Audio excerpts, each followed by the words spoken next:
যদি আমার থেকে কোনো কাজ করাতে চাও তো আমার সাথে কন্ট্যাক্ট করতে পারো, কমেন্টে বললেই হবে। আর গাইস, এটা যে ছোট খালি জায়গাটা আছে এটার ভিতরেই শুধু গ্রিল হবে, আর এটার পিছে দিয়ে একটা উইন্ডো টাইপের হবে যেটা জানালার পাটের মতন হবে, এটা খুলতেও পারবে কখনো কখনো হাওয়া বাতাসের জন্য।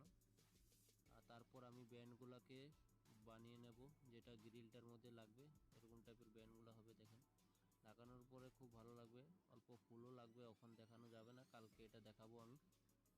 আশা করি কালকে দেখে গ্রিলটাকে আপনাদেরও পছন্দ হবে, কিন্তু এখন এতটা বুঝতে পারবেন না। তো দেখেন আমি ব্যান্ডগুলো রেডি করে নিলাম, আর দেখেন এগুলো ব্যান্ডগুলো লাগানো হবে। তো আজকে পুরা ব্যান্ডও নাই, অল্প কম হয়ে গেলো, আর রাত্র হয়ে গেলো বহুত কাজ করতে করতে, তো আজকে বন্ধ করতে হলো। বাকি কাজটা আমি কালকে করব। আজকে যতটুকু হয়েছে ততটুকু তোমাদেরকে দেখাচ্ছি। আর গাইস, আজকে যেতে যেতে তোমরাও একটা লাইক আর একটা কমেন্ট করে দেবেন, আর তোমাদের একটা লাইক আর একটা কমেন্ট দেখে আমি খুব খুশি হই, আর কালকে আরও ভালো করে ভিডিও করার জন্য রেডি হয়ে যাই। তো গাইস দেখো, আজকে এতটুকু করতে পারলাম, বাকিটা কালকে হবে। টাটা।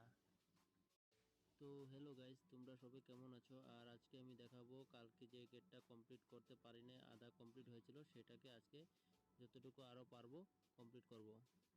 আর গাইস, আমার ভিডিওটা স্কিপ না করে পুরো ভিডিওটা দেখেন, যদি আমার কাজগুলো ভালো লেগে থাকে তো লাস্ট টাইমে আপনি আমাকে একটা লাইক আর একটা কমেন্ট করলেই হবে। আর এই গেটটা পুরোটাই ইউনিক হবে, কেন কি এটা যেমন দেখছেন এখন, এটা কমপ্লিট হওয়ার পরে এরকম আর দেখা যাবে না, এই পাইপগুলো তো আর দেখাই যাবে না, কেন কি তার উপরে পুরো ফুল শিট মারা হবে।